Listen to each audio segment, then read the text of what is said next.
Rebonjour les petits padawans. Et ben, pour faire suite au premier épisode, au premier chapitre de notre petite histoire de l'art contemporain, on était parti donc sur qu'est-ce que l'art. On s'était pris de corps avec cette notion terrible d'art.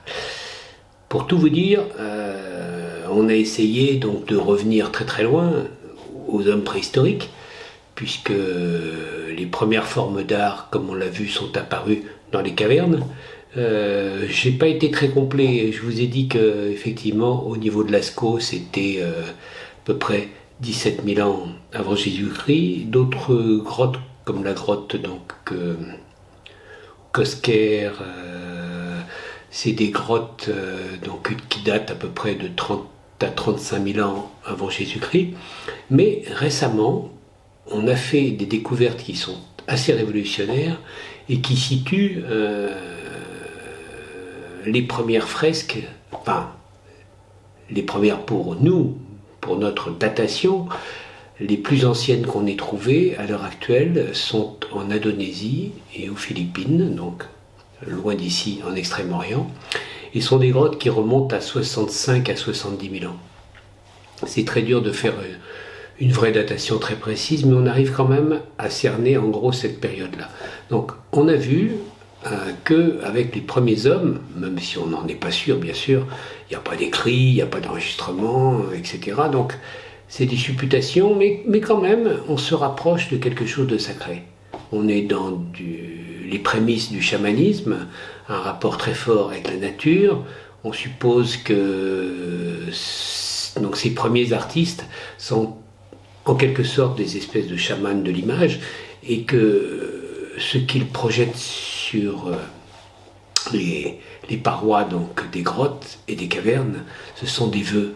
C'est une envie de bien chasser, mais c'est aussi quelque part une envie de montrer, de témoigner, et peut-être d'apprendre aussi aux jeunes générations. Bref, je ne voudrais pas trop dire de bêtises à ce niveau-là. Et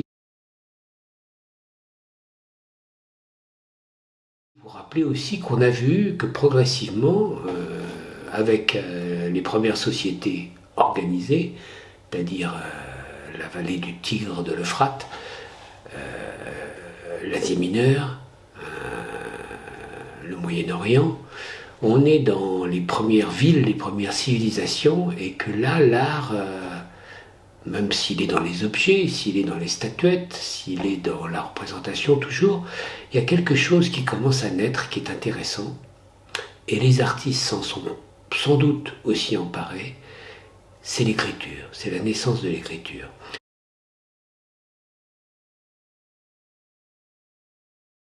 C'est les alphabets cunéiformes, on dit les alphabets parce qu'il y en a eu plusieurs, chez les Assyriens, chez les Sumériens, etc. Donc toute cette civilisation qui va arriver à son acmé à Babylone, le but aussi c'est de transcrire, c'est aussi de retenir, c'est d'être une mémoire. Et là les artistes vont aider par les représentations, les formes, et ensuite ça va se transmettre dans la Haute-Égypte. Ce sont les hiéroglyphes, d'autres représentations qui vont permettre, en étant de plus en plus stylisés, d'aboutir à des tablettes, à des tables, d'aboutir à un véritable alphabet, les cunéiformes, les hiéroglyphes, etc. Mais la civilisation du Nil, l'Égypte, va aussi nous montrer un autre rôle chez l'artiste, qui est le rôle de pouvoir aider l'homme à franchir cette étape décisive, s'il en fut, qui est la mort.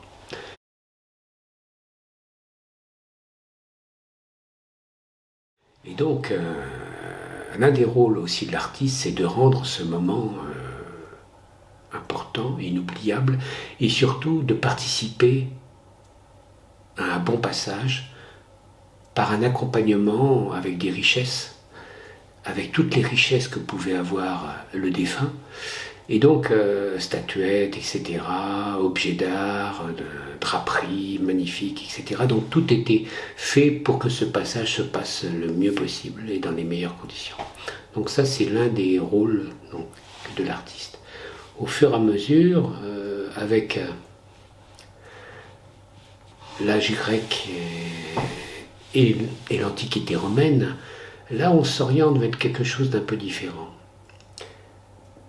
On reste dans du sacré, les dieux sont représentés à travers des statues, dans les temples, l'architecture aussi est quelque chose de très important et les artistes y appliquent leur art, dans la statuaire, dans les colonnes, dans les représentations de plus en plus nombreuses justement donc des dieux, mais aussi à l'époque grecque comme à l'époque romaine, la vie individuelle est aussi représentée. On magnifie un certain nombre de héros, et entre autres, les athlètes, donc artistes, athlètes. Il y a une recherche à travers la statuaire, donc, de qu'est-ce que peut être le corps de l'homme, une étude qui est de plus en plus approfondie chez Praxitèle et d'autres. Et donc, on aboutit de plus en plus, dans l'Antiquité, à une recherche qui est un petit peu différente, où il y a bien sûr du sacré, mais il y a aussi une certaine recherche sur ce que peut être l'homme et sur les beautés donc, qu'il peut produire.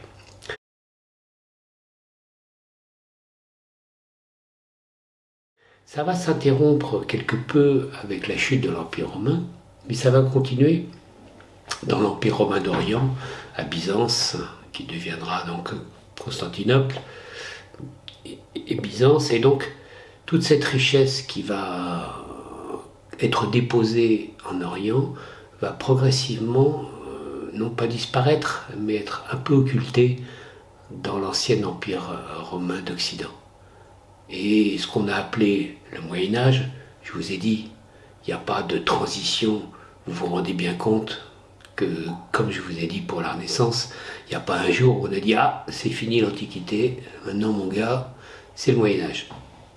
Le Moyen-Âge a toujours une mauvaise réputation. Pour beaucoup, ça a été un âge sombre.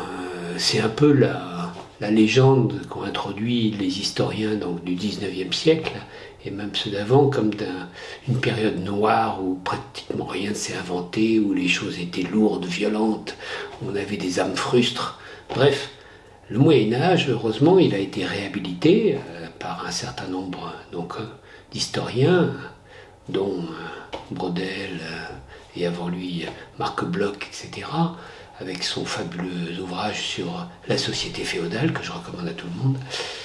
Et donc, le Moyen-Âge n'a pas été cette période uniquement noire, mais c'est vrai que ça a été une période où l'art est à fond dans le sacré. Le but de l'art, et on l'a vu ensemble, c'est de retranscrire la foi.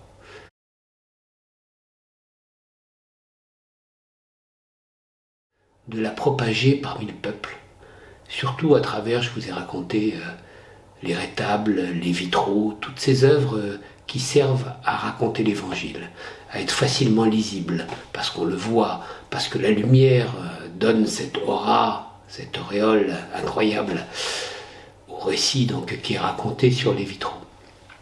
Donc ça, c'est l'art au Moyen-Âge, on a vu, donc on revient dans le sacré pur et dur. En islam, ça va être le même genre de traitement. On va un peu revenir à une tradition des écritures enjolivées. Les artistes servent beaucoup à illustrer le Coran, et entre autres l'écriture donc des différentes sourates. Et dans la plupart des grandes mosquées, les abbassiales comme les abbassides comme les autres, comme celle qu'on va trouver par la suite à Istanbul, puisque ce n'est plus Constantinople, comme on va trouver à Bagdad, comme on va trouver dans Al-Aqsa à Jérusalem, ou Al-Saqra, ou encore plus belles parfois à Rome, Ispahan, au fin fond donc, de l'empire persan.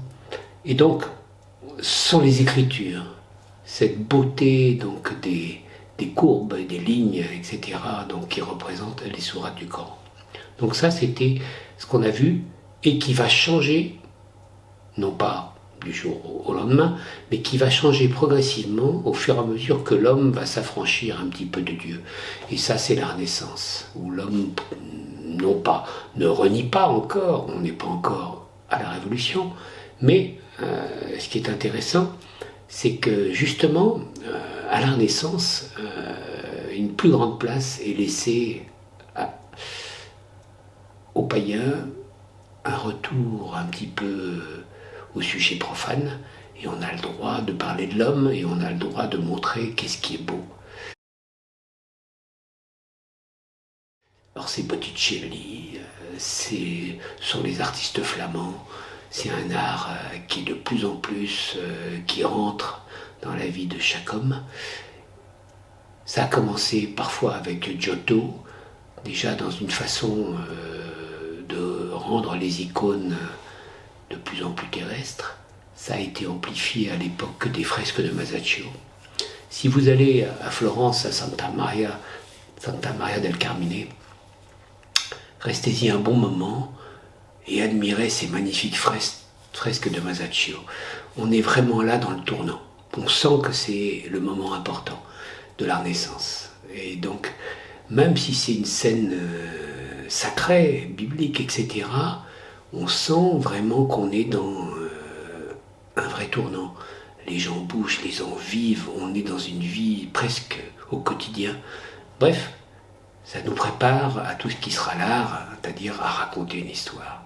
Parce que l'art qui va ensuite partir donc que de la Renaissance, c'est l'homme qui se célèbre lui-même et qui célèbre sa propre gloire. On continue à vaguement faire comme si Dieu était le plus important, mais n'empêche que derrière cette façade de respectabilité religieuse, l'homme vit. L'homme ne peut pas s'empêcher de produire tout ce qu'il a de plus génial, de plus créatif, avec des artistes comme Rubens, avec des artistes comme Henneck, avec des artistes donc en France comme Poussin, donc qui vont venir, et on va arriver vers le classique, vers ses excès, vers du baroque. Bref, tout va bouger jusqu'à ce que l'art devienne quelque chose de vraiment classique. Le classicisme, c'est une façon de dire l'artiste est un modèle. Regardez les chefs-d'œuvre, il faut vous en inspirer. C'est absolument important de reproduire ce qui s'est déjà fait parce que c'est beau. Il y a des règles d'art, les canons de l'art. C'est pour ça qu'on commence déjà, avant la Révolution, à créer les musées. Dans les musées, c'est l'art classique, c'est l'art institutionnel qui rentre. C'est le modèle, le chef-d'œuvre.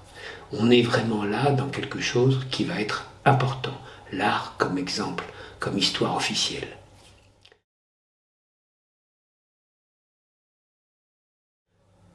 Et au fur et à mesure qu'on va avancer, il faut se poser d'autres questions. Jusqu'à présent, on s'est posé essentiellement deux questions.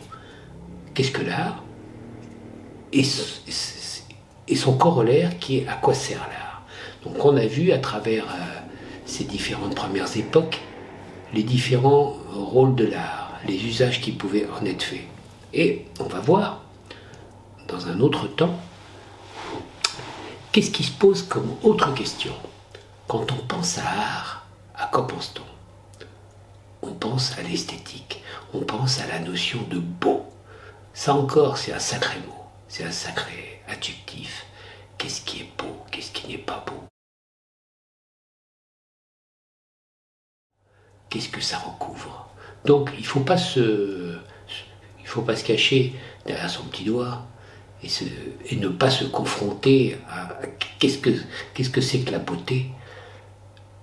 Le beau et l'art, est-ce que c'est la même chose ? Prenons l'exemple de la femme. La femme dans l'art, c'est quelque chose qui est représenté depuis l'Antiquité et même avant, puisqu'on a trouvé donc un certain nombre de Vénus en France, en Espagne. On a même trouvé donc quelques petites Vénus en Asie, en Afrique, etc. Donc la femme a toujours été soit comme symbole de fertilité, soit comme symbole de paix, de pureté. La femme, c'est quelque part la beauté.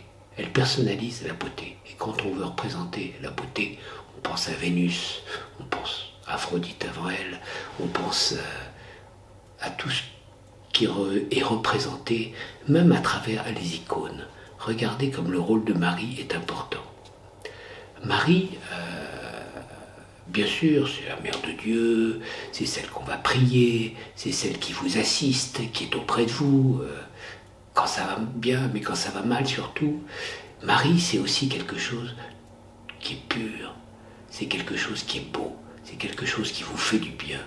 Son image, sur la plupart donc, des rétables ou des tableaux, sont faits pour rentrer en vous, pour vous donner la pêche religieuse, pour vous donner envie d'avancer encore donc, dans un monde qui est difficile.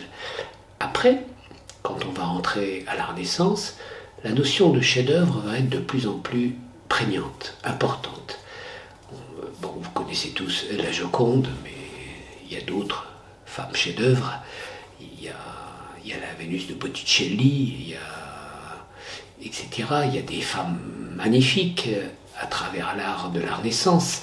Moi, je pense à cette presque, pas extase, faut pas exagérer, mais je suis quand même resté arrêté un jour au musée des Offices quand je suis tombé en arrêt devant Santa Maria Maddalena de Il Perugino. J'ai trouvé cette femme d'une beauté simple. Il n'y a pas d'artifice. C'est simplement ce qui émane d'elle, de son visage, de sa pureté.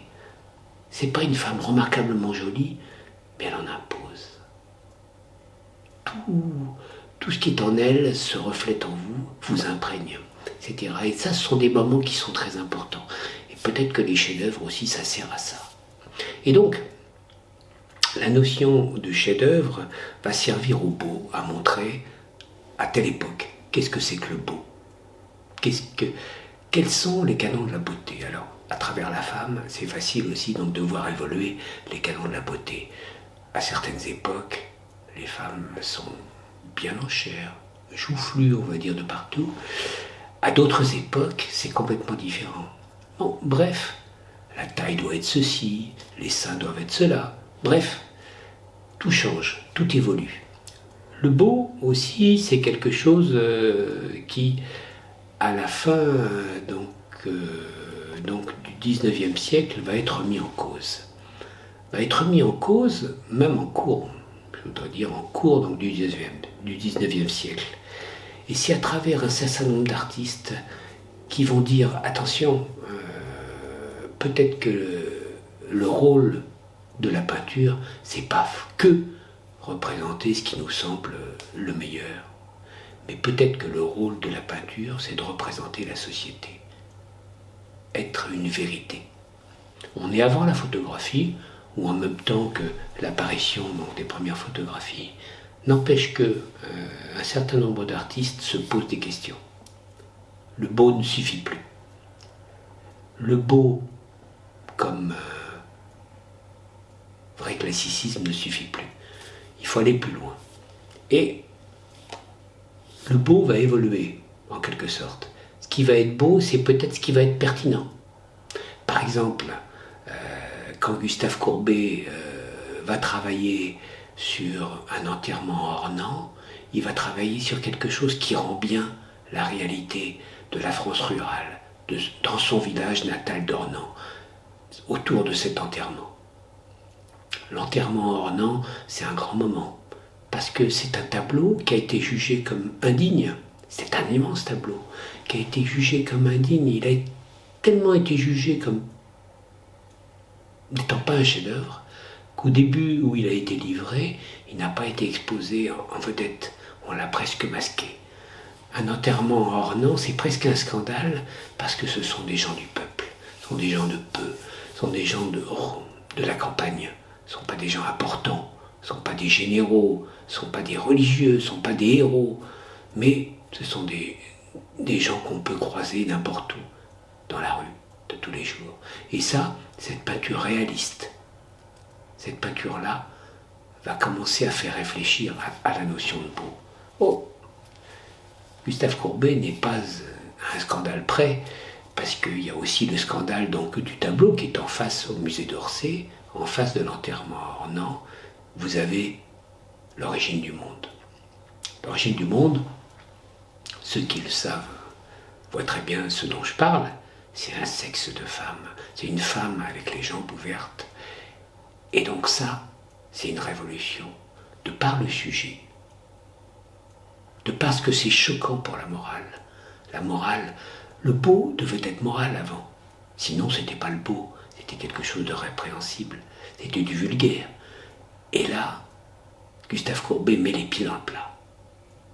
Cette œuvre a été réalisée à l'époque, c'est une commande de Selim Bey.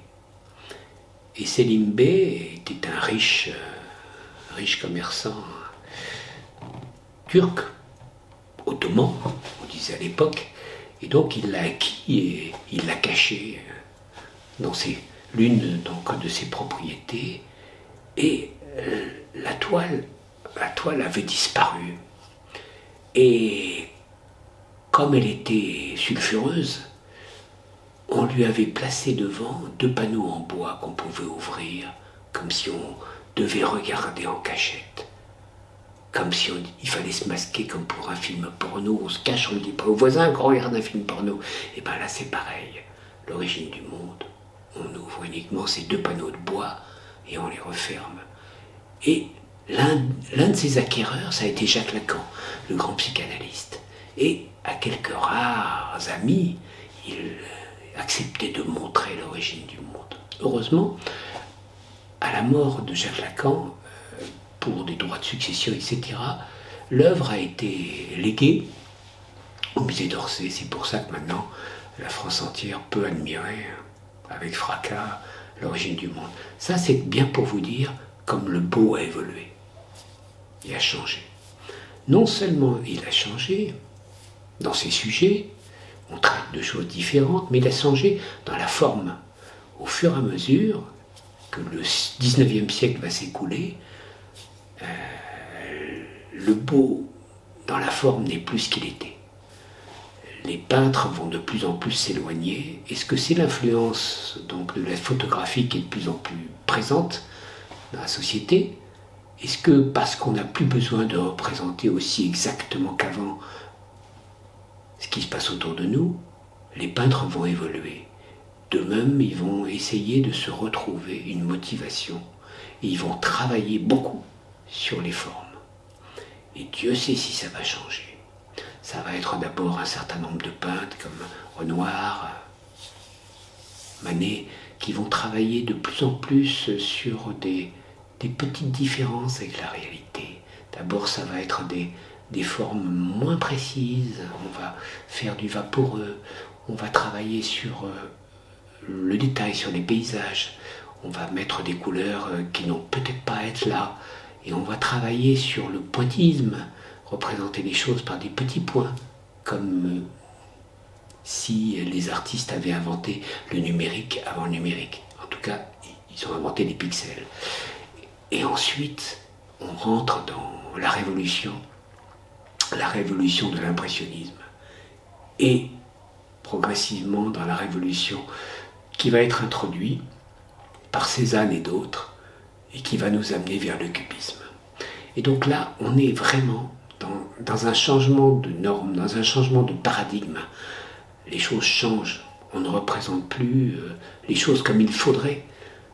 Et les artistes n'ont cesse de nous surprendre d'exposition en exposition. Et au salon des indépendants, régulièrement, les vieux critiques crient au scandale et les jeunes artistes se gaussent donc de les choquer, etc. Et c'est comme un jeu, c'est comme une course-poursuite qui va durer en gros de 1850 jusqu'au début du XXe siècle.